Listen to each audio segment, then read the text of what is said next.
అది చేయని రైతు ఏనాడు ఎక్కడ ఏ ప్రజాప్రతినిధి డిమాండ్ చేయలేదు. రైతు ధర్నా చేస్తే ఒక్కొక్క దానికి చేసిండు. అది ఒకవేళ ఫర్టిలైజర్ అందకపోతే, లేకపోతే పంట నష్టం జరిగితే, లేకపోతే పంటకు గిట్టుబాటు ధర రాకపోతేనే ధర్నా చేసిండు తప్ప రైతు ఎప్పుడు కూడా రోడ్డు ఎక్కి నాకు ఇది కావాలి అది కావాలని యాచకునిలాగా ఎన్నడూ అడగలేడు. కానీ ప్రజాప్రతినిధులు రాజకీయంగా ఆలోచిస్తూ ఓట్ల కోసం మనం చెప్పే మాటలే అవి రైతును యాచకుని చేస్తున్నాయి అనేది నా అభిప్రాయం. ఇప్పుడు రైతు పండించిన పంటలు ఏదనుకున్నా ప్రభుత్వము ప్రజలు ఏదైతే ప్రభుత్వం అంటే ప్రజలని నేను అనుకుంటున్నాను.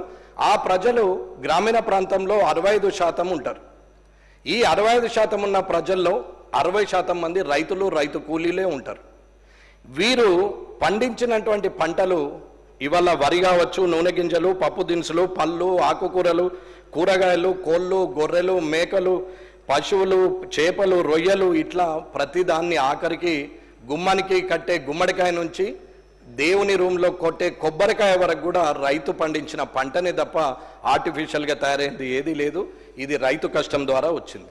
కానీ ప్రజలందరూ ఏమనుకుంటారంటే ట్యాక్స్ పేయర్సే వల్లనే ఈ లోకం నడుస్తున్నది, ఇన్కమ్ ట్యాక్స్ కట్టడం వలనో, జిఎస్టీలు కట్టడం వలనో ఈ ప్రభుత్వాలు నడుస్తున్నాయి, ఈ ప్రజలకు సంక్షేమ పథకాలు ఇస్తున్నామని అందరూ అంటుంటారు. కానీ ఈ ట్యాక్స్ పేయర్లు కానీ ఈ ప్రభుత్వానికి జిఎస్టీ కట్టే వాళ్ళు ఎక్కడి నుండి కడుతున్నారు అనేది ఒక్కసారి ఆలోచిస్తే ఆ మూలం రైతే అనేది ఒకసారి ఆలోచించాలి.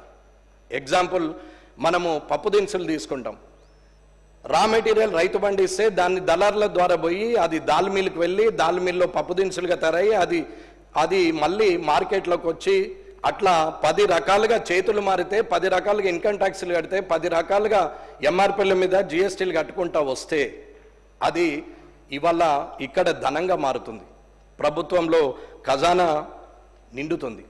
అలాగే నూనె గింజలు తీసుకుంటే అది ఆయిల్ మిల్లకు పోతుంది, అదే వరిని తీసుకుంటే అది రైస్గా బయటకు వస్తుంటుంది. ఇవాళ బన్ను తిన్నా, చీజ్ తిన్నా, ఘీ తిన్నా, ఏది తిన్నా, రా ఫుడ్ తిన్నా, లేకపోతే మనము జంక్ ఫుడ్ తిన్నా అది రైతు స్వేదం నుంచి వచ్చినటువంటి పంట తప్ప ఏ వ్యాపారి స్వయంగా తయారు చేసింది కాదు.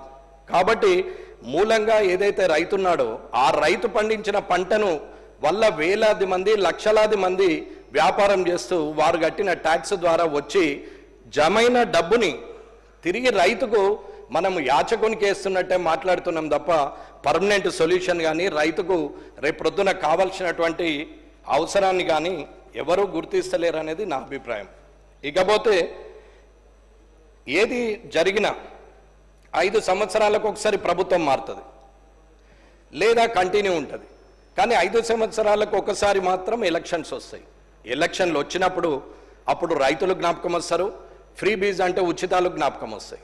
ఉచితాలు మనం చెప్పేప్పుడు అవన్నీ ఒక్కసారి 5 సంవత్సరాలు పదవిలో ఉండే మనము వారికి ఒక్కసారి ఇచ్చే రుణమాఫీ కావచ్చు, రైతు బంధు కావచ్చు, లేకపోతే వివిధ రకాలైన స్కీములు కావచ్చు, ఒక్కసారి ఇచ్చే దానికోసము మనం 5 సంవత్సరాలు పదవిలో ఉండి వారికి ఇస్తే సంవత్సరానికి 2 పంటలు, పంటకు 30,000 ఖర్చు అవుతే ఒకవేళ లాభం వస్తే 30,000 వస్తుంది, నష్టం వస్తే 60,000 పోయే పరిస్థితిలో రైతున్నాడు తప్ప రైతుకు మరి ఏం కావాలని చెప్పి కూడా ఆలోచించలేని పరిస్థితిలో ప్రభుత్వాలు, ప్రజాప్రతినిధులు ఉన్నారనేది నా అభిప్రాయం. స్వామినాథన్ గారి కమిషన్ అయినా ఇంకెవరైనా కొత్తగా వేస్తే ఇంకా రైతు కమిషన్ ఏదైనా చేసినా ఏది అయినా సరే నిజంగా రైతుకు కావాల్సింది ఏంది అని అంటే భవిష్యత్ తరాల వారు నేను వ్యవసాయం చేస్తానే పరిస్థితికి ఆ వ్యవసాయాన్ని తీసుకురావాలనేది నా కోరిక. అయితే ఇక్కడ ఏదున్నా మరి ఏం చేయాలి రైతుకు అని అంటే నిజంగానే రైతుకు అగ్రికల్చరల్ కొలాటరల్ తీసుకోవాలా. ఒక వ్యాపారి 1 ఎకరం ఉంటుంది, ఆ పక్కనే వ్యవసాయదారునికి 1 ఎకరం ఉంటుంది, రెండిట్లో పంట పడుతుంది. కానీ వ్యాపారి నాలా కన్వర్షన్ చేస్తే ఆ 10 లక్షల రూపాయల భూమి 20 లక్షల రూపాయల వాల్యూకి వస్తుంది. అదే 10 లక్షలు, అదే 20 లక్షల భూమిని బ్యాంకులో కొలాటరల్ పెడితే వ్యాపారికి ఇన్కమ్ ట్యాక్స్ పేయర్గా ఎలిజిబుల్ ఉంది కాబట్టి అతనికి 20 లక్షల లోన్ ఇస్తారు. కానీ ఆ పక్కనే రైతు ఉంటాడు, అది 20 లక్షల వాల్యూ మార్కెట్లో, కానీ అతనికి 1,00,000 రూపాయల లోనే ఇస్తారు. రైతుకు 1 లక్షనే ఎందుకు ఇస్తారంటే పంట మీద ఇస్తారు. మరి పాస్బుక్ పెట్టుకుంటారు, పంటను గ్యారెంటీగా పెట్టుకోవాలి, కానీ పాస్బుక్ను గ్యారెంటీగా పెట్టుకొని ఇచ్చేది క్రాప్ లోను 1 లక్ష వరకే లిమిట్ ఉంటుంది, అంతకన్నా ఎక్కువ ఇవ్వరు. ఇది నిజం. మరి అక్కడున్న వ్యాపారిలో ఉన్న ఉన్నటువంటి ఉన్నతమైన గుణం ఏంటి, ఇక్కడ రైతుకు ఉన్నటువంటి లోపభూయిష్టమైన పని ఏందో అర్థం కాని పరిస్థితి. ఎక్కడైనా సరే ఇవాళ ఆ కొలాటరల్ని మనం తీసుకున్నా కానీ కార్డ్ వాల్యూ ప్లస్ మార్కెట్ వాల్యూగా తీసుకొని దాన్ని ఆఫ్ చేసినా కానీ రైతుకు కనీసము ఎకరానికి 2 లక్షల రూపాయల సెక్యూరిటీగా తీసుకొని ఓడి ఫెసిలిటీస్ ఇచ్చిన ఎవరి దగ్గరికి వెళ్ళడు. బ్యాంకులకు మిత్తి వస్తుంది, ఖచ్చితంగా వారికి ఫైనాన్షియల్ స్టేటస్ దొరుకుతుంది, ధైర్యంగా పంట వేసుకోగలుగుతాడు, మునిగినా కానీ నష్టపోయే పరిస్థితి ఉండదు, క్రాప్కు ఇన్సూరెన్స్ ఉంటుంది, సీడ్ కంపెనీలకు పర్మిషన్ ఇచ్చేటప్పుడే విత్ సీడ్ ప్లస్ ఇన్సూరెన్స్తో సహా సీడ్ సేల్ చేయాలని చెప్పి సీడ్ కంపెనీలకు చెప్పాలి. కానీ నకిలీ విత్తనాలని చెప్పి దొంగ కంపెనీలు అన్నీ వస్తూ ఏ దానికి ఇన్సూరెన్స్ ఉండదు, కానీ విత్తనాలు మాత్రం మార్కెట్లో అమ్మేస్తారు. సమయానికి రైతు నష్టపోతే మళ్ళీ దాని గురించి మాట్లాడే వ్యక్తులు ఉండరు, ఆ సీడ్ కంపెనీ మీద వారు ఏం తీసుకోరు. అట్లాగే పండించిన అన్ని పంటలను పూర్తిగా కొనుగోలు కేంద్రాల ద్వారా కొంటామని చెప్పాల్సిన అవసరం ఉంది. అప్పుడు పంట మార్పిడి వస్తుంది, భూమి సారవంతమవుతుంది. పంట మార్పిడి వల్ల ఎక్కడ కూడా మార్కెట్లో కూడా ఇన్బ్యాలెన్స్డ్ పొజిషన్ ఉండదు. పప్పు దినుసులు కానీ నూనె గింజలు కానీ ఏవైనా సరే ఇన్బ్యాలెన్స్ అయ్యే అవకాశం ఉండదు, ధరలు పెరిగే అవకాశం ఉండదు అనేది నా ఆలోచన. ఇట్లా పోతే ఒకవేళ అమ్మకానికి పెట్టినా ధర రాకున్నా స్టోరేజ్ గోడౌన్స్ ఏర్పాటు చేస్తే వాళ్ళు స్టోరేజ్ తీసుకుంటారు, స్టాక్ మీద లోన్ తీసుకుంటే మళ్ళీ పంట పెట్టుబడికి వారికే వచ్చే అవకాశం ఉంటుంది అనేది నా అభిప్రాయం.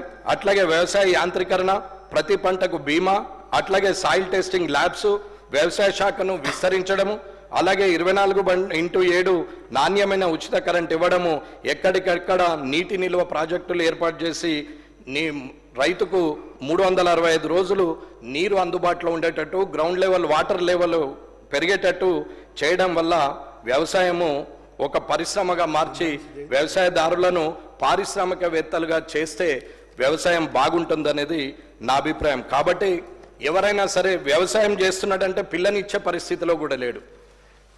వ్యవసాయదారుడే వ్యవసాయం చేస్తున్న అతన్ని అల్లునిగా స్వీకరించే పరిస్థితిలో లేరు.